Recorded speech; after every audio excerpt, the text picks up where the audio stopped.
¿Qué tal, queridos amigos y hermanos? Bienvenidos otra vez. Gracias por estar ahí. Es un privilegio para mí poder compartir la palabra de Dios en estos tiempos tan especiales. Cada vez que recuerdo que tengo que hacer esta presentación, trato de buscar del Señor para que Él me hable y pueda darte una palabra fresca del Señor.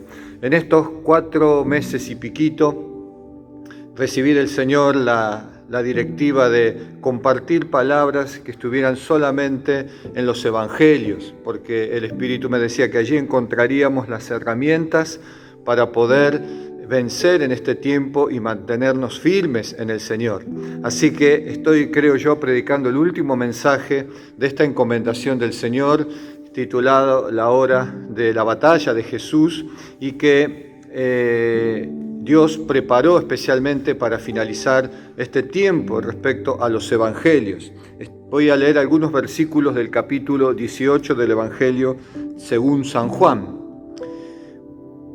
Dice: así que los soldados, el oficial que los comandaba y los guardias del templo arrestaron a Jesús y lo ataron. Primero lo llevaron ante Anás, el suegro de Caifás, quien era sumo sacerdote en ese momento. Caifás era el que había dicho a los otros líderes: es mejor que muera un solo hombre por el pueblo.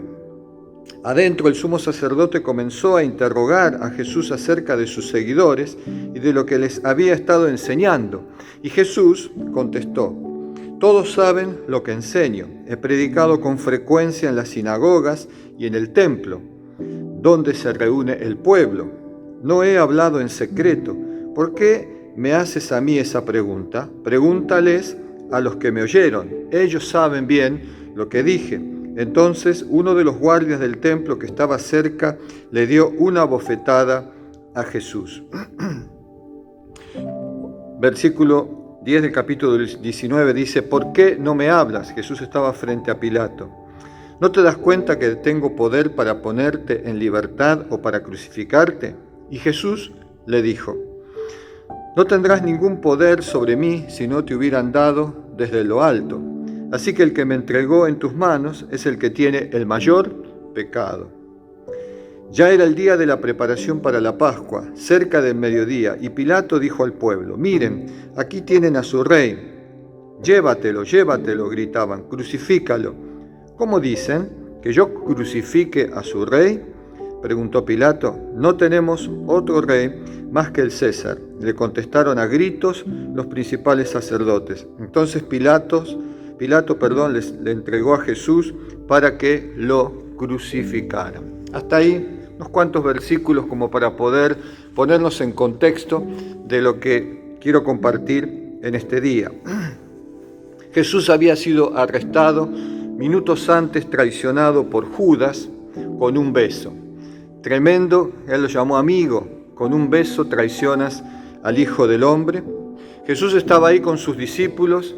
El yo soy del Antiguo Testamento, el yo soy que se había presentado a Moisés con ese nombre, tomó la iniciativa y salió al encuentro de aquellos que vendrían a arrestarlo inmediatamente. Y le dijo: ¿a quién están buscando?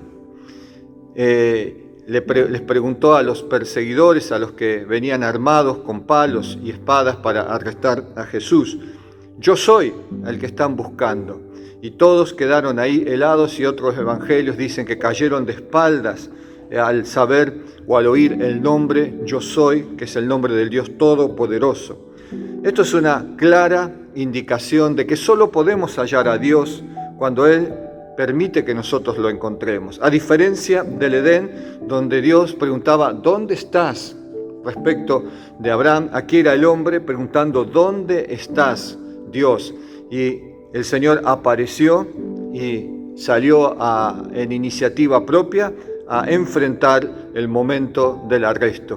Así que solamente podemos encontrar a Dios si Dios permite que nosotros lo encontremos. Y este es un tiempo oportuno para encontrar a Dios. Este es el día agradable de Dios para que vos y yo podamos tener un encuentro significativo con Jesucristo. En estos últimas horas, podríamos decir, de Jesús en la tierra, previo a su muerte, quiero decirte que desde mi punto de vista Él tuvo que padecer 3 confrontaciones fuertísimas, confrontaciones que podríamos llamar hasta inclusive proféticas, porque serían las confrontaciones que luego la Iglesia debería enfrentar a través de esta dispensación y este tiempo de la gracia de Dios sobre la humanidad, previa al esperado retorno de Jesucristo, que vendrá a buscar a su Iglesia y a aquellos que lo hemos servido y amado con todo nuestro corazón. La primera confrontación que Jesús tiene que enfrentar en su vida con mucho dolor es contra la religión que había distorsionado al Padre y a su palabra. Increíblemente, esta manera de expresar al Padre no tenía nada que ver con lo que Jesús estaba enseñando y enseñó durante su ministerio. Habían distorsionado completamente la imagen del Padre. Es una clara advertencia, ¿no?, para aquellos que tenemos el privilegio de liderar, de servir a otros, de mostrar el camino hacia la vida eterna, de no arrogarnos como ellos la exclusividad en nuestras propias opiniones o pensamientos o entendimiento de la palabra de Dios. Porque estas personas creían sinceramente que su opinión era la única válida y de esa manera distorsionaron al Padre mismo, distorsionaron la religión. Inclusive, a pesar de todos estos errores, la misericordia de Dios había concedido al sumo sacerdote que profetizara, irónicamente podríamos decir también así, que profetizara que convenía que un solo hombre muriera y no que toda la nación terminara pereciendo por causa de los disturbios que ocasionaba el mensaje del Señor. Esta confrontación de Jesús, habrá sido muy dolorosa para él, como todas las confrontaciones, pero en este caso en especial me refiero a ese sufrimiento del corazón de Jesús, porque la confrontación no era contra una religión extraña, no era contra una religión diferente, sino que era una confrontación con aquellos hombres escogidos que representaban a Dios, representaban su ley y representaban la imagen del Padre. Y sin embargo la habían distorsionado completamente. Jesús confrontó muchas veces a estos líderes y a las personas que se unían a ellos, llamándolos fuertemente hipócritas. Inclusive llegó a decirles que eran similares o parecidos a las tumbas blanqueadas, que por dentro estaban llenos de perversión o de putrefacción, o estaban llenos de impureza en su interior. Nada más claro para describir lo que Jesús veía dentro de ellos. Y esto, como te decía, es una clara advertencia. Yo la recibo para mí, para no convertirme. Señor, no permitas que yo me convierta en esa clase de líder. Y si vos sos líder en alguna iglesia, rogá al Señor que no te conviertas por tus ideas, tus pensamientos cerrados, a parecerte a uno de estos líderes a los que Jesús confrontó. Así que la primera confrontación fuerte de Jesús fue contra la religión, representada en su sumo sacerdote, que ahí mismo ya le pegan una bofetada en la cara frente a una respuesta muy coherente a una pregunta que le hace el sumo sacerdote de qué es lo que enseñaba, y si se lo he hecho públicamente y todo el mundo sabe muy claro qué es lo que yo he enseñado. Y la segunda confrontación muy fuerte, y esta tal vez no haya sido dolorosa en sentido emocional o sentimental para Jesús, fue la confrontación que tuvo con la autoridad humana, pero sin Dios. La palabra dice que toda autoridad proviene de Dios, pero hay autoridad humana que gobierna sin Dios, gobierna bajo los propios designios de su corazón. Así que Pilato, de alguna manera, representaba a la monstruosidad del imperio. Pilato estaba exhibiendo el poder y la autoridad de un imperio sin Dios, de un gobierno que está en las antípodas del corazón de quien le dio ese poder. ¿Y cómo lo manifiesta? Se manifiesta de esta manera, usando el poder y la autoridad con propósitos total y absolutamente egoístas y para la satisfacción de los más bajos instintos y deseos humanos e inclusive deseos demoníacos, porque si no estás gobernado por Dios, no hay una opción media, estás gobernado por Satanás. Hay claras marcas si vivimos bajo un imperio que está gobernado por el diablo. La manifestación es clara. Donde hay un imperio gobernado por Satanás, un gobierno totalmente dominado por el reino de las tinieblas, lo que vamos a percibir inmediatamente es este resultado: opresión, miseria, habrá allí injusticias, abusos, esclavitud, terror. Estas son las banderas que rigen a este imperio sin Dios en todos los tiempos, tenga el título o el nombre que tenga a través de la historia del ser humano. La lujuriosa opulencia del imperio romano se paseaba frente a la extrema pobreza de todos aquellos que caían bajo el poder de este imperio. Así es el reino de las tinieblas. No solo sucedió con el imperio romano. Si vos estudiás todos los imperios que ha habido en la historia, siempre han paseado su tremenda riqueza exacerbada frente a la pobreza extrema de aquellos que son explotados por ellos. Así que Jesús enfrenta este poder como el Cordero de Dios que enmudece frente a esta opresión demoníaca. Y no lo vencerá aumentando más poder o teniendo más poder que el imperio, sino que lo derrota a través del amor y el sacrificio. El amor es eterno, el amor todo lo puede, todo lo soporta, y el amor es capaz de sacrificarse para recuperar lo que se había perdido. Así que Él no va con más poder que el imperio romano, sino que entra como ese humilde cordero que enmudece frente a aquel que lo quiere matar. La última confrontación que Jesús tiene que hacer, y creo que esta también debe ser una confrontación difícil para Él, muy amarga y muy dolorosa en su corazón. Esta tercera confrontación de Jesús es con las masas, es con el propio pueblo de Dios, que está manipulado en ese momento, pero que no por eso deja de ser el pueblo de Dios. Es notable cuando leemos en la Escritura, en la palabra de Dios, la influencia demoníaca que a veces notamos en las masas. Cuando hay un conglomerado de personas, como en este caso fue nucleado cierta cantidad del pueblo de Dios, podemos notar a veces cómo la influencia demoníaca se manifiesta y es ejercida sobre una multitud, sobre una masa de personas. Todo tal poder demoníaco fue el que incitó a todas esas personas a que solicitaran violentamente que crucificasen a Jesús. Aún siendo claramente inocente, y aún el poder del imperio romano en las manos de Pilato constantemente les insistía de que no había ninguna causal de condena de muerte para Jesús. Sin embargo, ellos, instigados por los sacerdotes, pero también instigados por este espíritu de muerte y este espíritu del reino de las tinieblas y de Satanás mismo, para que mataran a toda persona inocente, en este caso para que mataran a Jesús. Por eso, detrás de toda cuestión de muerte está Satanás y sus huestes.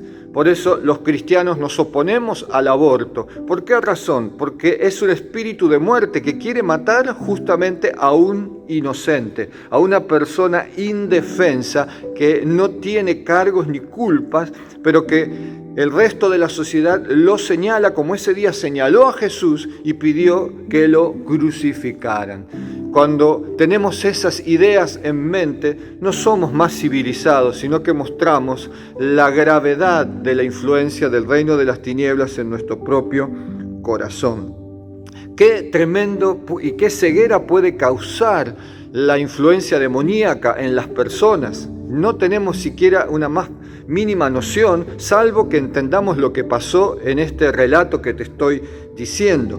Este no era un pueblo común y corriente, este era el pueblo de Dios, un pueblo que conocía muy bien las implicancias y lo que sucedía cuando uno promovía una maldición o traía una maldición sobre su propia vida. Y estaban tan cegados y tan influenciados por el diablo que no solo cargaron con una maldición sobre sus espaldas, con la responsabilidad de una muerte inocente a conciencia, sino que no solo pidieron caer bajo la responsabilidad de eso, sino que implicaron también a su propia descendencia, haciéndola responsables de una decisión que ellos estaban tomando ese día. Nada más desamorado que esto. Cuando vos encontrás una persona cargada de desamor para con sus propios hijos o sus propias familia, evidentemente tiene una gran influencia del infierno, una gran ceguera espiritual para lograr accionar de una manera tan terrible y tan triste sobre gente a la que debería supuestamente amar sin excepción. Así que, querido amigo, quiero culminar con esto brevemente. La Iglesia, yo creo que a través del tiempo ha tenido que pelear cada una de estas batallas. La Iglesia ha sido perseguida por la religión oficial muchas veces. La Iglesia ha sido perseguida por la autoridad gubernamental de turno de ese momento. La Iglesia ha sido perseguida y rechazada por las masas y los pueblos de toda la tierra en general a través de la historia de la promoción del Evangelio. Cuando Jesús le preguntó a sus discípulos si ellos podían beber de la misma copa que él habría de beber, ellos dijeron sí, podemos. Y Jesús termina afirmando que en verdad así sería, beberían de la misma copa que él estaba a punto de beber antes de la crucifixión. Jesús bebió la copa del Padre, una copa de alto precio por la redención de la humanidad. La Iglesia, queridos amigos, hermanos, aquellos que me están viendo, la Iglesia ha bebido de esa misma copa, entregando ¿qué cosas? La Iglesia ha entregado mártires, ha resistido el poder de este siglo y ha resistido a Satanás y a sus huestes a través de los siglos. Ha peleado la misma batalla que Jesús peleó aquel día. Esa oración, esa enseñanza, mejor dicho, de Jesús, o esa pregunta, se ha cumplido a lo largo de la historia. Muchos han perdido sus vidas para ganarlas en el reino de Dios. Muchos han entregado sus vidas pidiendo a Dios una mejor y diciendo al perderla y a entregarla, hágase tu voluntad y no la mía. Porque la voluntad del ser humano es vivir. Y cuando una persona, en vez de estar gobernada por el reino de las tinieblas o el espíritu demoníaco, está gobernada por el Espíritu Santo, tiene la capacidad, sin dolor y voluntariamente, de entregar su vida para que se haga la voluntad de Dios. Es así de simple. Cuando uno está lleno del Espíritu Santo, uno puede hacer las cosas del reino sin sentir pérdida alguna. Jesús no sintió que perdiera su vida, sino que ganaría una mejor vida en la resurrección y una mayor gloria aún de la que poseía mucho antes de venir a esta tierra. Así que con estas últimas palabras quiero bendecir y honrar a todas aquellas personas que sufrieron como mártires, que perdieron la vida, que la entregaron para el reino de Dios. Bendigo a cada uno de ellos. Ojalá tenga el privilegio de encontrarme en los cielos con ellos y abrazarlos y bendecirlos por lo que han hecho y además por ser un ejemplo de aliento para cada uno de nosotros, sabiendo que ellos lo lograron, que ellos pudieron vencer, empezando por aquellos que murieron en el circo romano, muertos por leones hambrientos que los despedazaban apenas salían a las arenas, empezando por ellos hasta el último mártir de nuestro siglo. Son personas que han pagado el alto precio diciendo, hágase su voluntad y no la mía, que es la voluntad de vivir, porque todo ser humano tiene la voluntad de vivir. Así que todos ellos esperaban una mejor vida y una mejor ciudad, la ciudad de Dios y la ciudad del Cordero de Dios. Queridos amigos, quiero alentarte con esta palabra. Jesús dijo, el mundo los va a odiar, pero yo los amo. Y el Padre los ama también. Así que Jesús venció al mundo no con violencia, no con poder, no como un rey que tenía toda autoridad y podía despedazar a aquellos que estaban enfrente de él sin límites, que en realidad sí los tenía, pero decidió no usarlos, decidió ser un cordero en vez de un león ese día, decidió entregar todo poder y autoridad, dejarlos a un costado y vencer con el único poder posible para vencer todas esas maldiciones, que es el poder del amor. El amor todo lo puede y es el victorioso.